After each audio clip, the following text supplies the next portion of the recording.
Hi, it's John from North Star Nursery, Garden and Home, your coastal gardener. I wanted to give you guys a little bit of fall inspiration. Of course, right now the fall sale's going on, so everything that we're talking about today, except for the basket, because that came from my house, is 25% off. So if you wanted to come in and get some fall color, now is the time.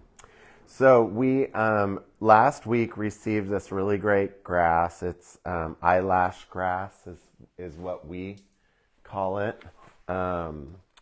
And it is called Blonde Ambition. But they look like little eyelashes. It's really a funny little grass. So we're going to use that today in a container. What I wanted to do was kind of show you something that you might do either on the front porch. You could do this as a container that is outside and then you bring it inside maybe for the day for Thanksgiving. I don't know, it's up to you. The creativity is limitless. So what we're going to do, sorry for the noise with the bag, but we're going to take this basket, which is just one of my baskets from home, and I'm going to put a garbage bag liner. This is down and dirty. It's not fancy. Total down and dirty. Now, when you go to put the garbage bag liner on it, depending on how big the basket is, your garbage bag top might not open up all the way. If you have these little tie downs that are part of that, that tie off thing at the top that restricts this, you can cut those. And then what I do is I just kind of stretch and argue with it a little bit to get it to where I want it to be. Oh, it's going to be a lot of arguing, but I am stronger than the garbage bag. There we go. Okay, so once we've done that, what we want to do is press the bottom down and take and make a little slit with a pair of scissors that are sharper than mine. Goodness gracious, I might as well tear a hole. So there we go. Now we have a drainage hole. Now, if this is like your favorite basket, you probably don't want to use it.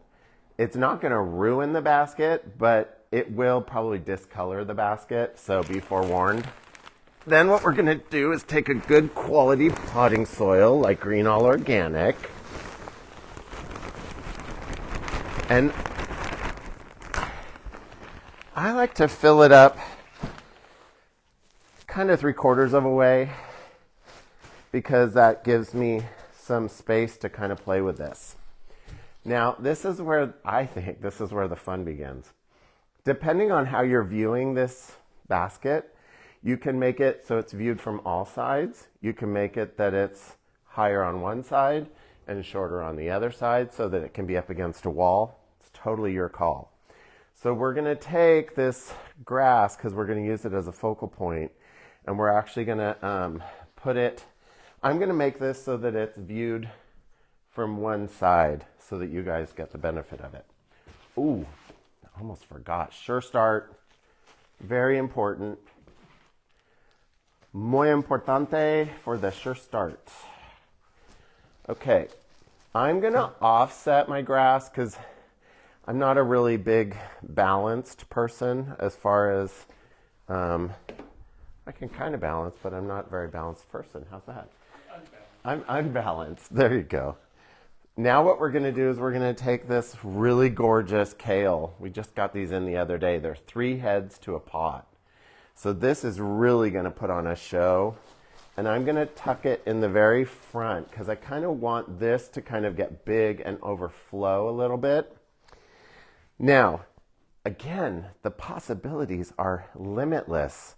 But we have this element here, and what I want to do is I want to add a taller element to the back that isn't going to overshadow the grass. So I found this really, really cool salvia called Skyscraper Orange. And so I'm going to tuck that at the back. I'm kind of cheating because I'm not actually planting it. Let's see, what do we got? We have Heuchera. This guy is incredible. This is called Peach Flambe. There are about 6 Heucheras right now that we have that are incredible fall color. So there's one called Obsidian, I think, which is almost black, really, really pretty. So this, I'm going to put,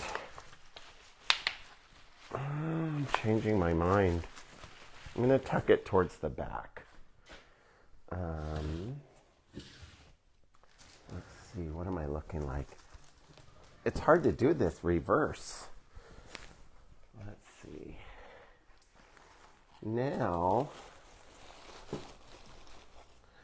you could literally just, you could in theory just tuck this all in there and just use the plastic bag as a liner, kind of a thing. Sometimes, I'm not sure if you can see this, but sometimes when you're putting things together, something will get pushed one way that doesn't look natural. So we're going to try something different because I want this grass to kind of flow everywhere. I want it to be seen. Now, we also have a ton of mums right now. This one happens to be a squat pot one that we got from Blooms. They're in these orange 8-inch pots, and they are going to be gorgeous this fall.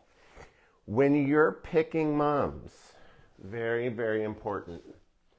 I don't know, maybe I shouldn't tell you this because then you'll leave all the ones that are bloomed.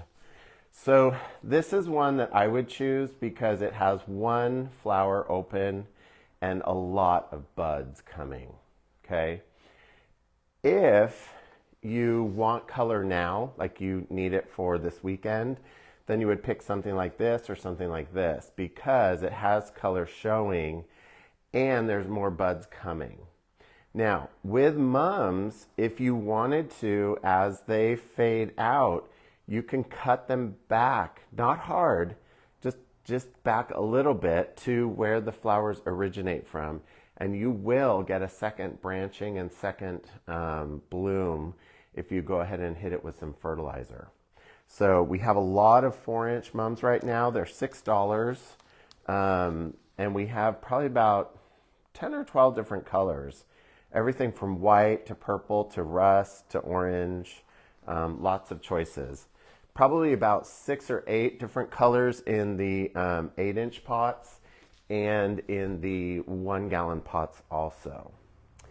I also grabbed the Calibrachoas this time of year are really fun. This one's a really pretty purple one called Midnight Kiss, or I should say it's called Cabaret Midnight Kiss.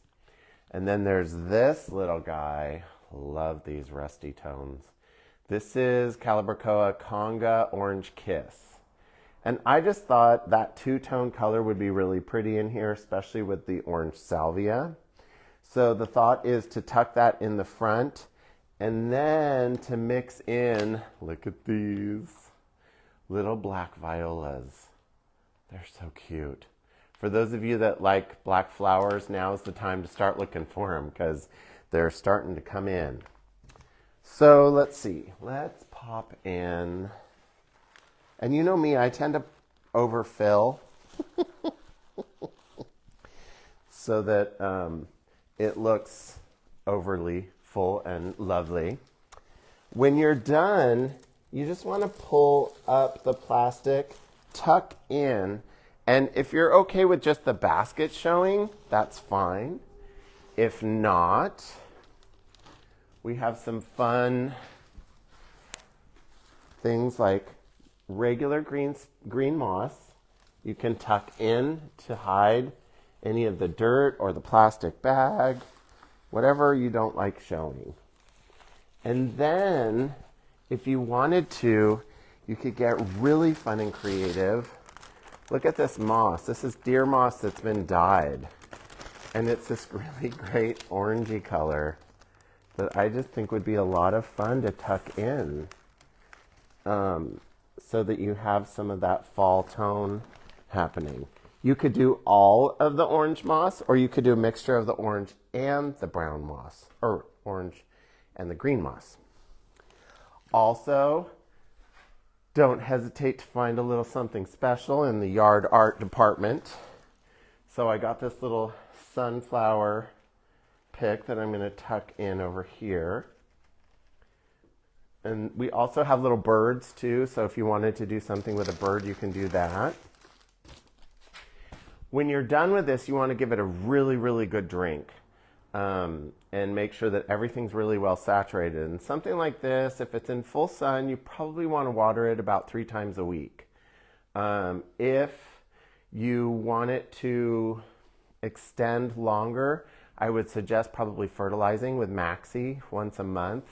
And this container will take you all the way through until probably February, March, because the colors will all stay. The salvia might melt down in the frost. The kale will definitely stick around. The grass will stick around. The heuchera will stay. This mum might fade out. So if you wanted to, what you could do is, if you wanted to go into Christmas with something like this, you could take the color direction more into reds. And then if you wanted to come Christmas time when we get poinsettias, you could pop a poinsettia in here and then leave the other components so that you have something that goes all season long. All right, I think that is it. Oh, also, I wanted to point out that it doesn't have to be a basket, okay? For those of you that get the benefit of going to yard sales and stuff and finding really fun things to, old rusty fun things. I love old rusty stuff. Poor David, he knows this too well. This is an old stock pot. You can find these a lot. And what I've done is I've drilled a lot of holes in it so that it drains really well. Sometimes I'll use these for succulents. But this is another container that I had kicking around, and that would be really cute. It doesn't have to be a big basket. It could be small pots. It could be groupings of pots. You know, one with kale, one with a mum, one with the grass, and maybe something like a viola tucked in those pots to kind of spill over. So there's lots of possibilities. You just have to be kind of willing to play a little bit and maybe make a mistake or two, because that's how we learn. Alrighty, guys, I think that is it. Oh, hi, Cousin Susan. Hope you're doing well. Hope it's not too warm down there. I know it's been really toasty. And that's kind of it for the day. And it is nice and foggy up here, so if you guys in the warmer areas want to escape, now's the time. And we will be here all day, and we will see you here.